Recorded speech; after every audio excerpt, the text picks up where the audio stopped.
Assalamualaikum warahmatullahi taala wabarakatuh. Bagaimana kabarnya kalian hari ini? Semoga kalian dalam keadaan sehat walafiat. Nah, untuk hari ini kita akan meneruskan latihan soal latihan soal penilaian akhir semester kelas 10 mata pelajaran PPKN. Nah, baik, kita langsung saja pada soal penerusnya. Ini adalah bagian ketiga, yaitu soal nomor 21. Substruktur dan infrastruktur politik adalah dua komponen dalam sistem politik yang menjalankan roda pemerintahan di Indonesia. Berikut pengertian dan perbedaan keduanya. Substruktur politik adalah semua lembaga negara yang tersebut di dalam konstitusi negara dan menjalankan fungsi legislatif, eksekutif, dan juga yudikatif. Lembaga negara tersebut memiliki tugas membuat keputusan yang berkaitan dengan kepentingan umum. Nah, berikut ini yang termasuk ke dalam substruktur politik adalah titik-titik. A. Kelompok penekan. B. Partai politik. C. Organisasi kemasyarakatan. D. Dewan Perwakilan Rakyat. E. Media massa. Kira-kira pilihan jawaban yang tepat adalah? Ya, jawaban yang tepat adalah Dewan Perwakilan Rakyat ya. Karena substruktur politik ini menurut ketatanegaraan ya, menurut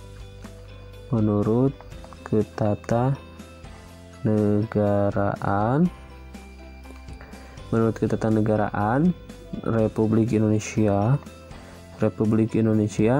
yang berdasarkan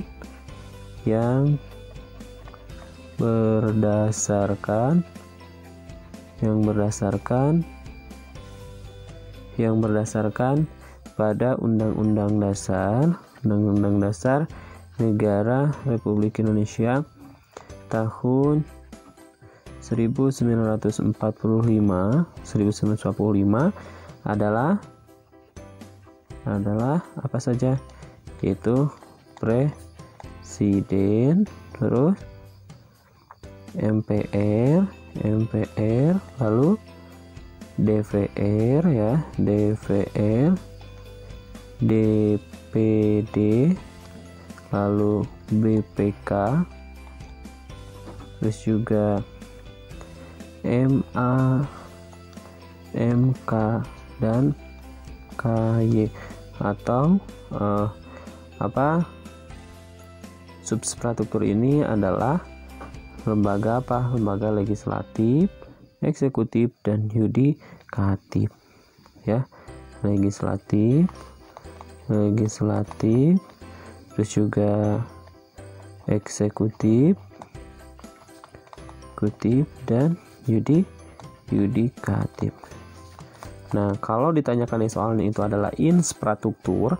Kalau infrastruktur itu adalah kelompok penekan, partai politik, organisasi kemasyarakatan, media massa. Nah, itu masuk ke dalam infrastruktur politik. Baik, kita lanjutkan pada soal berikutnya, nomor 22. Presiden dalam menjalankan tugas dan kewenangannya di bidang eksekutif melakukan kerjasama dengan DPR sebagai pelaksana kekuasaan legislatif yang pengaturan dan batasannya ditetapkan oleh Undang-Undang Dasar Negara Republik Indonesia tahun 1945. Contoh penerapan kerjasama tersebut dalam ketatanegaraan Indonesia adalah titik-titik. A. Penyusunan rancangan undang-undang APBN untuk dilakukan penambahan secara bersama-sama. B. Membuat undang-undang dan undang-undang itu berlaku di seluruh wilayah Indonesia. C. Menafsirkan isi undang-undang dan memberi sanksi atas setiap pelanggaran. D. Mengangkat gubernur dan bupati atau wali kota di seluruh wilayah Indonesia. E. Menyelesaikan kasus-kasus sengketa pertahanan dan sertifikasi. Kira-kira pilihan jawaban yang tepat adalah? Ya, jawaban yang tepat adalah apa? Ya, jawaban yang tepat adalah penyusunan rancangan undang-undang APBN untuk dilakukan pembahasan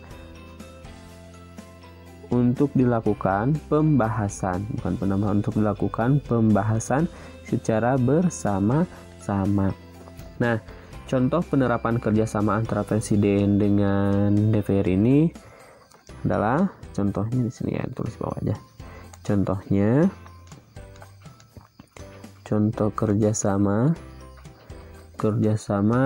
antara presiden dan DPR Yang pertama yaitu rancangan undang-undang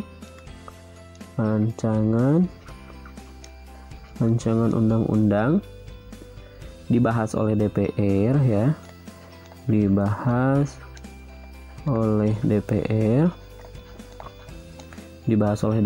dan Presiden untuk mendapatkan persetujuan bersama. DPR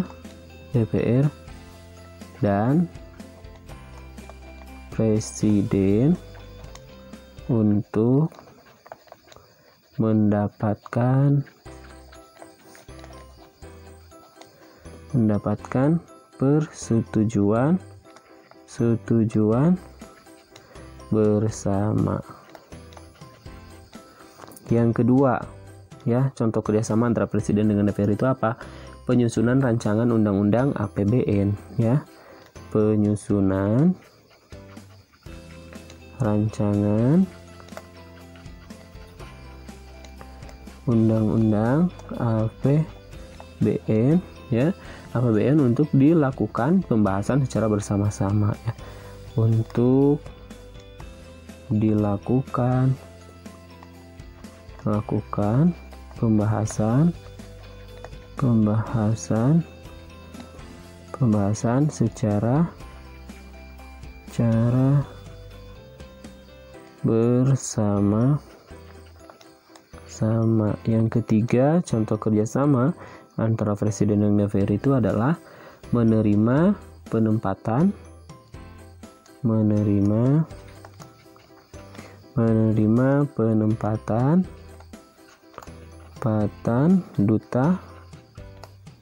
duta negara lain ya, duta negara lain dengan memperhatikan pertimbangan siapa? Memperhatikan pertimbangan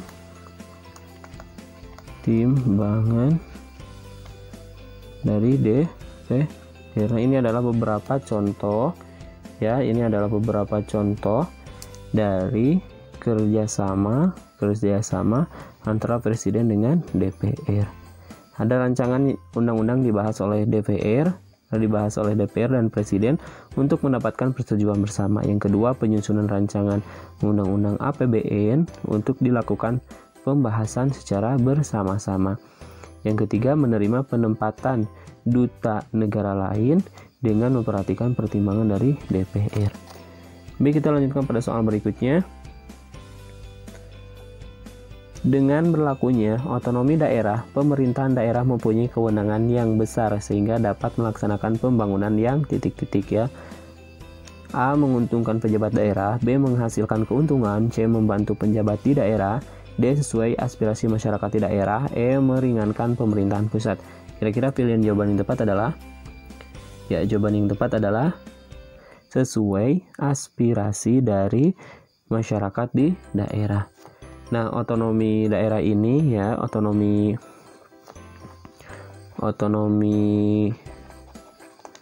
daerah memberikan kewenangan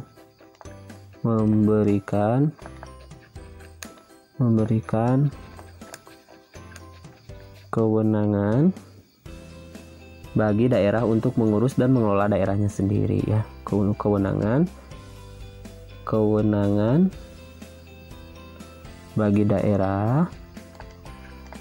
bagi daerah untuk mengurus dan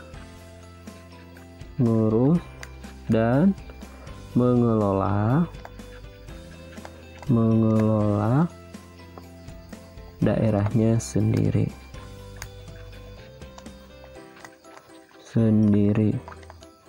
Nah, maka dengan demikian pemerintahan daerah memiliki kewenangan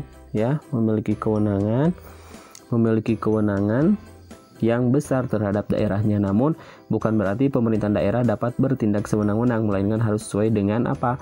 Yaitu harus sesuai dengan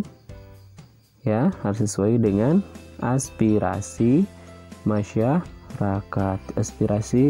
masyarakat di daerah ya.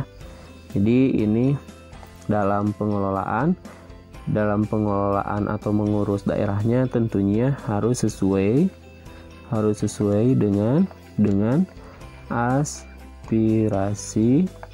aspirasi masyarakat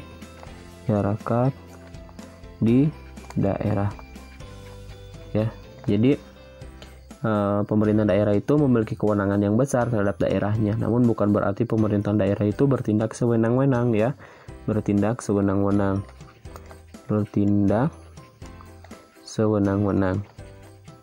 Namun ini jangan sampai terjadi bertindak sewenang-wenang, namun harus sesuai dengan apa? Sesuai dengan aspirasi masyarakat yang ada di daerah. Oke, kita lanjutkan pada soal berikutnya, nomor 24. Salah satu tujuan diberlakukannya asas desentralisasi adalah titik-titik. A. Memberdayakan rakyat di daerah. B. Mencegah penyalahgunaan kekuasaan. C. Membatasi kekuasaan pemerintahan pusat. D. Meringankan pekerjaan pemerintahan pusat. E. Mewujudkan kemandirian daerah. Kira-kira pilihan jawaban yang tepat adalah memberdayakan rakyat di daerah. Jawabannya adalah yang A. Nah, dilaksanakan otonomi daerah ya. Otonomi daerah mempunyai tujuan sebagai berikut. Tujuannya apa? Tujuan otonomi daerah. Daerah apa saja tujuannya? Ya, apa saja tujuannya otonomi daerah? Yang pertama yaitu meningkatkan pelayanan. Meningkatkan pelayanan dan kesejahteraan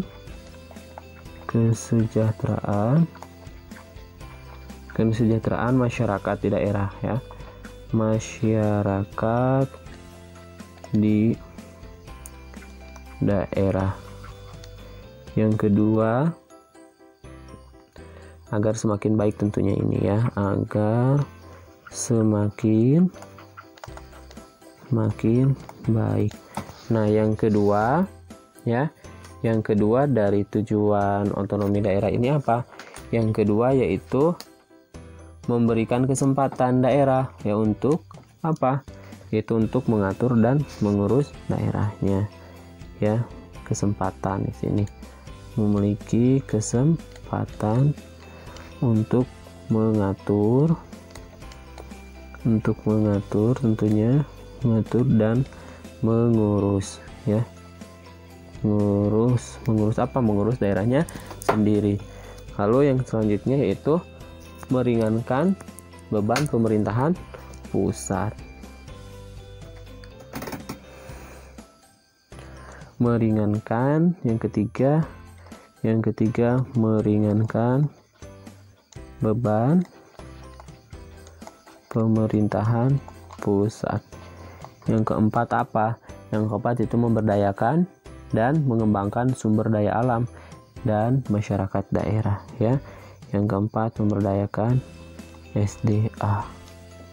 Yang kelima apa? Mengembangkan kehidupan demokrasi, keadilan, yang mengembangkan kehidupan yang demokrasi,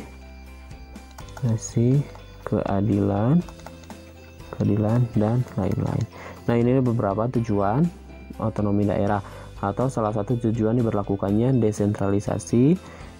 Jawaban yang tepat adalah memberdayakan rakyat yang ada di daerah ya. Jadi meningkatkan pelayanan dan kesejahteraan masyarakat di daerah agar semakin baik. Baik, kita lanjutkan pada soal nomor 25. Berikut ini yang menjadi dampak negatif dari otonomi daerah, kecuali di titik A. Terjadi konflik antar daerah. B. Kesejahteraan masyarakat meningkat. C. Munculnya kriminalitas yang tinggi. D. Meningkatkan KKN di daerah. E. Meningkatnya sifat sukuisme. Jawaban yang tepat adalah di sini kan ditanyakan adalah dampak negatif.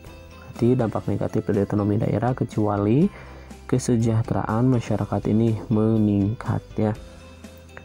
Nah, pelaksanaan otonomi daerah dapat memberikan manfaat juga mendatangkan dampak negatif ya sebagai berikut. Nah, dampak negatif ini yaitu dampak negatif yang pertama ya. Dampak negatif ini adalah terjadinya konflik di daerah ini ya, konflik. Yang kedua yaitu apa? Munculnya kriminalitas yang tinggi ya,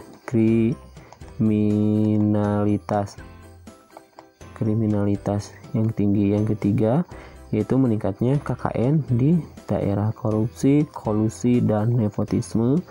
Yang keempat yaitu meningkatnya sifat sukuisme. Nah, ini adalah dampak dari dampak negatif otonomi daerah.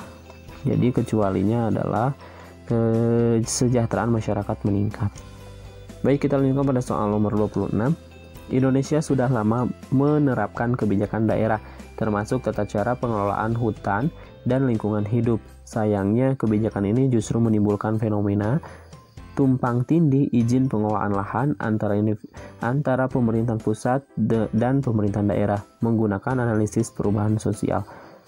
Munculnya kebijakan desentralisasi dapat dilihat dari adanya titik-titik perubahan struktural yang harus muncul dengan pertimbangan kesiapan sistem pemerintahan antara pemerintahan daerah dan pusat. B. Perubahan struktural yang harus muncul dengan pertimbangan kesiapan mental pemerintahan antara daerah dan pusat. C. Perubahan struktural yang harus muncul dengan pertimbangan kesiapan kekuatan material pemerintahan antara daerah dengan pusat. D. Perubahan kultural yang terencana dengan pertimbangan kesiapan kekuatan seimbang antara pemerintah dan daerah dan dengan pusat. E. Perubahan kultural yang harus muncul dengan pertimbangan besarnya wewenang yang akan dilimpahkan dari pusat ke daerah. Nah, kira-kira pilihan jawaban yang tepat adalah, nah, jadi yang ditanyakan di soal ini adalah menggunakan analisis perubahan sosial ya. Di sini menggunakan analisis perubahan sosial, munculnya kebijakan desentralisasi ya. Dapat dilihat dari adanya apa? Jawaban yang tepat, kira-kira pilihan jawaban adalah ya. Jawaban yang tepat adalah yang A. Jadi Indonesia ini sudah lama menerapkan kebijakan desentralisasi ya. Sudah lama menerapkan kebijakan desentralisasi. Nah, termasuk tata cara pengelolaan hutan lingkungan hidup ya. Termasuk tata cara pengelolaan hutan dan lingkungan hidup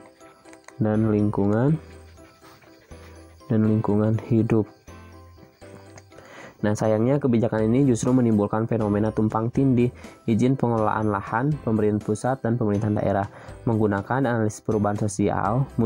Munculnya kebijakan desentralisasi dapat dilihat dari adanya perubahan struktural yang harus muncul ya, yang harus muncul dengan pertimbangan, tentunya dengan segala pertimbangan dari kesiapan ya, pertimbangan kesiapan sistem pemerintahan antara di sini antara pemerintahan daerah dengan pemerintahan pusat. Baik, kita lanjutkan pada soal berikutnya nomor 27.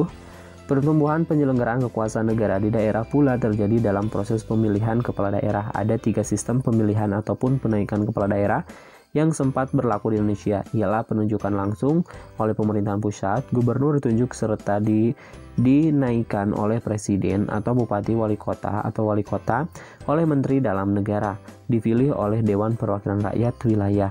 Nah, pada saat ini, ini yang ditanyakan adalah pada saat ini atau pada sekarang pemilihan kepala daerah dilakukan oleh titik-titik. A. Dipilih oleh partai politik. B. Dipilih langsung oleh rakyat. C. Pengangkatan kepala daerah. D. Dipilih oleh pemuka serta tokoh masyarakat. E. Dipilih oleh Dewan Perwakilan Rakyat.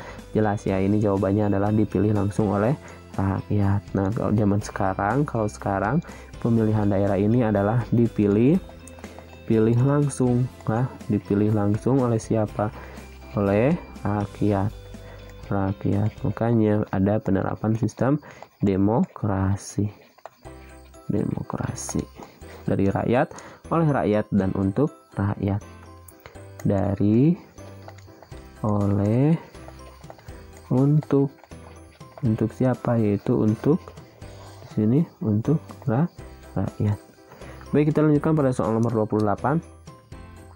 Konsekuensi logis syarat pasal 18 ayat 1 Undang-Undang Dasar Negara Republik Indonesia tahun 1945 merupakan adanya pembagian pemerintahan antara pemerintahan pusat serta pemerintahan daerah. Pemerintahan daerah diberi kewenangan untuk melaksanakan segala urusan pemerintahan di daerah. Jadi kewenangan ranah pemerintahan daerah ialah merupakan A. Peradilan atau justisi, B. Politik luar negeri, C. Kebijakan pendidikan, D. Pertahanan serta keamanan, E. Moneter serta fiskal nasional. Ini yang ditanyakan adalah ranah dari kewenangan pemerintahan daerah. Jawaban yang tepat adalah kira-kira yang mana? Ya, jawaban yang tepat adalah yang C. Kebijakan pendidikan atau pelaksanaan pendidikan. Nah, kalau yang A, peradilan atau justisi, ini merupakan kewenangan dari pemerintahan pusat. Ini sama pusat ya. Pusat. Pertahanan dan keamanan ini pusat. Moneter dan fiskal nasional ini pusat. Kewenangan pemerintahan pusat. Nah, kalau daerah selain dari pendidikan apa saja? Contohnya ya, dari daerah contohnya yang pertama adalah apa? Dari pemerintahan daerah yang berlaku di kewenangan daerah. Yang pertama itu perencanaan dan pengendalian pembangunan. Contohnya yang pertama adalah perencanaan dan pengendalian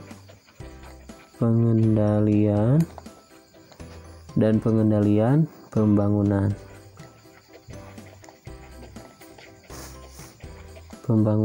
Yang kedua, contohnya apa? Yang kedua itu adalah perencanaan, pemanfaatan dan pengawasan tata ruang. Ini perencanaan,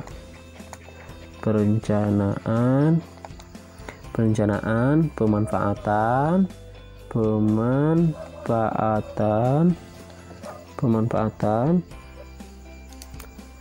dan pengawasan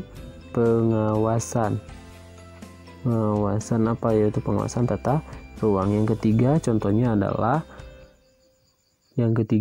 adalah penyelenggaraan ketertiban umum dan ketentraman masyarakat. Ketertiban umum dan keamanan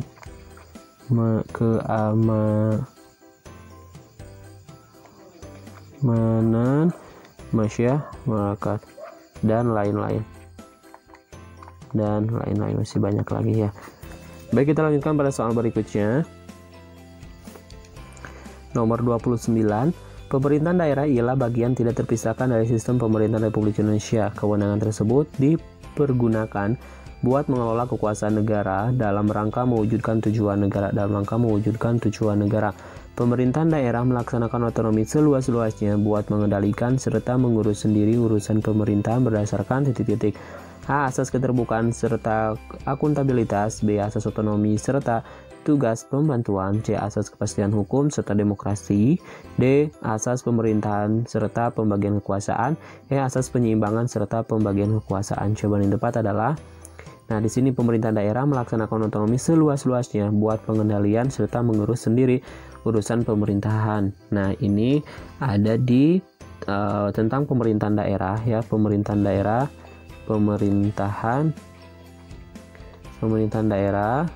ini ada di Undang-Undang pasal berapa? Pasal 18. Jadi jawaban yang tepat adalah yang B, asas otonomi serta tugas pembantuan. Jadi pemerintahan daerah provinsi, daerah kabupaten, kota adalah mengurus sendiri urusan pemerintah ini menurut asas tugas pembantuan, dan asas otonomi ini ada di pasal 18 ayat 2 ya.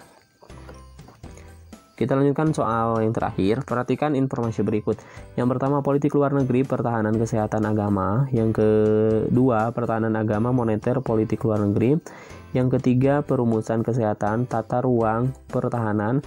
Yang keempat, kesehatan, agama, politik luar negeri, serta justisi. Nah, yang kelima yaitu agama, moneter, politik luar negeri, dan keamanan.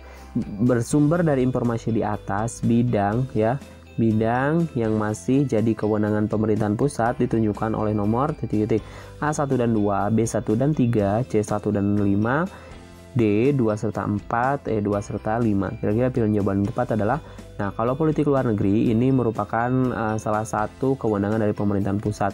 Pertahanan sama. Nah kalau kesehatan ini merupakan penyelenggara kesehatan di bidang kesehatan ini dari bukan pemerintahan pusat, dari kewenangan pemerintahan daerah. Berarti yang kurang tepat kalau agama ini pusat ya. Nah, pertahanan pusat, agama pusat, moneter pusat, politik luar negeri pusat. Oke, yang nomor 2 betul.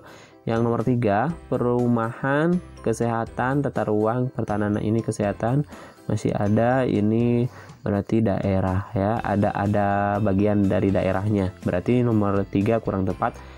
Nomor 4 kesehatan. Oke, ini kurang tepat. Agama, moneter, politik luar negeri, keamanan. Oke, jadi jawaban yang tepat adalah 2 dan 5 atau 2 serta 5. Jadi jawaban yang tepat adalah yang E ya. Jawaban yang tepat adalah yang E. Jadi urusan pemerintahan pusat ini yaitu politik luar negeri ya, politik luar negeri, pemerintahan pusat. Yang pertama politik luar negeri.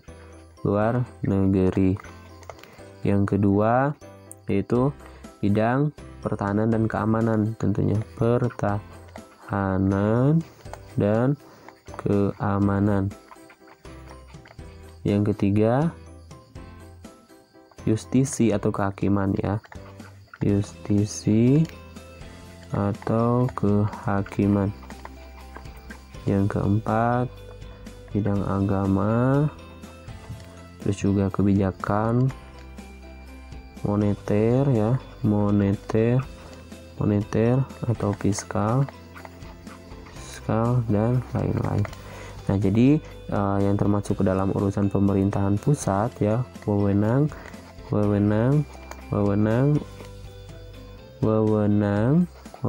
urusan pemerintahan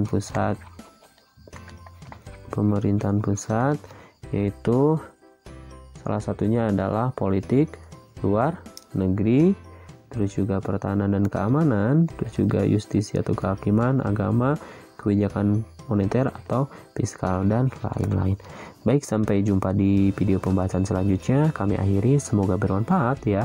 Assalamualaikum warahmatullahi wabarakatuh.